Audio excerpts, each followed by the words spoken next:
Hello friends, क्या आप present perfect tense के एक्टिव वॉइस को पैसिव वॉइस में बदलना जानते हैं? यदि नहीं तो शुरू से अंत तक हमारे इस वीडियो को देखते रहिए। This is doctor N K Sinha and welcome to easy English tutorial. तो आइए सीखते हैं।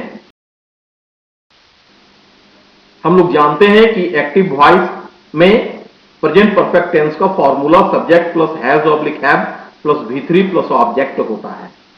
जब हम इसे पैसिव वॉइस में बदलते हैं तो सबसे पहले हम ऑब्जेक्ट को सब्जेक्ट के रूप में रख देते हैं, फिर उसके अनुसार हैज या हैव का चुनाव करते हैं, फिर been plus V3 plus by plus subject object को रखते हैं। यानी कि एक्टिव वॉइस में जो सब्जेक्ट है उसके ऑब्जेक्ट के फॉर्म को हम वाक्य के सबसे अंत में पुट करते हैं। आइए इसे हम एक उदाहरण से समझते हैं। I have eaten a mango। इसका पैसिव वॉइस हुआ a mango has been eaten by me। कैसे? अब इसे हम समझते हैं। हम जानते हैं कि eaten V3 है और इसके बाद जो mango है वो ऑब्जेक्ट है, क्योंकि आपको बतलाया जा चुका है कि मेन वर्ब के बाद ही ऑब्जेक्ट होता है, यानी कि V1, V2, V3, V4 और V5। तो इस मैंगो को जो कि ऑब्जेक्ट है इसे सब्जेक्ट के रूप में वाक्य के सबसे प्रारंभ में रखा गया और इसके पश्चात हैज को लाया गया जो कि मैंगो के अनुसार है और फिर बिन को यहां पर पुट किया गया। उसके पश्चात ईटेन को लिखा गया, चूंकि ये खुद V3 है इसलिए इसमें कोई परिवर्तन नहीं किया गया और इसके बाद बाय को पुट किया गया और सबसे अंत में हमारे एक्टिव वॉइस का जो सब्जेक्ट है यानी कि आई, उसे ऑब्जेक्ट के रूप में यानी कि मी के रूप में यहां पर रखा गया। तो इस प्रकार I have eaten a mango का पैसिव फॉर्म हुआ a mango has been eaten by me. आशा करता हूं आप इसे समझ गए होंगे और इसी तरीके से प्रेजेंट परफेक्ट टेंस के सभी एक्टिव वॉइस को आप पैसिव वॉइस में बदल सकते हैं। आइए हम कुछ और उदाहरण से इसे समझते हैं। आप इसे देखें, I have gone to school by car. ये एक अफर्मेटिव सेंटेंस है, इसका पैसिव वॉइस हुआ school has been gone to by me by car, जैसा कि आपको पहले बतलाया जा चुका है। इसे नेगेटिव फॉर्म में देखें, I haven't gone to school by car. इसका पैसिव फॉर्म हुआ school hasn't been gone to by me by car.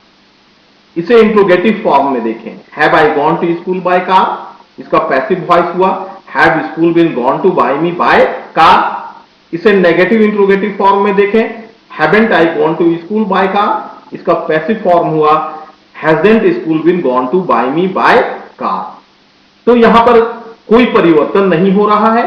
Negative form में हैज या हैव के साथ नॉट जुड़ जा रहा है, इंट्रोगेटिव फॉर्म में हैज है सबसे पहले आ जा रहा है और नेगेटिव इंट्रोगेटिव फॉर्म में हैज नॉट और हैव नॉट सबसे पहले आ रहा है अपने नेगेटिव फॉर्म के साथ। तो फ्रेंड्स, इसमें कोई परिवर्तन नहीं हो रहा है।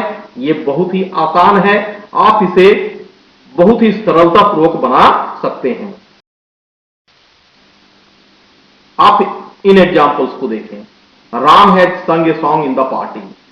इसका पैसिव फॉर्म हुआ a song has been sung by Ram in the party. Example number 2, Sita has written a story book. इसका पैसिव वॉइस हुआ a story book has been written by Sita.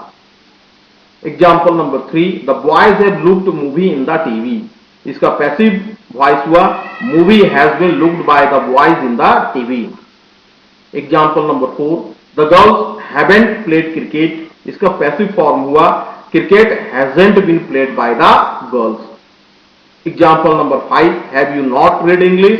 इसका पैसिव वॉइस हुआ hasn't English been read by you और has English not been read by you, etcetera. तो friends, यदि आप बताए गए फॉर्मूले को ध्यान में रखते हैं तो बहुत आसानी से आप प्रेजेंट परफेक्ट टेंस के किसी भी एक्टिव वॉइस को पैसिव वॉइस में बदल सकते हैं। अब आप स्वयं इन प्रश्नों को जो कि एक्टिव वॉइस में है इन्हें पैसिव वॉइस में बदलने का प्रयास करें और देखें आप इसे कहां तक समझ पाए हैं। फ्रेंड्स, इजी इंग्लिश ट्यूटोरियल का यह अंक यदि आपको लाभदायक लगा हो और लगा हो कि आपने इससे कुछ सीखा है, तो काइंडली आप इसे तुरंत सब्सक्राइब कर लें। इसे शेयर, लाइक और कमेंट करना भी ना भूलें। आशा करता हूं आप स्वस्थ होंगे, खुश होंगे।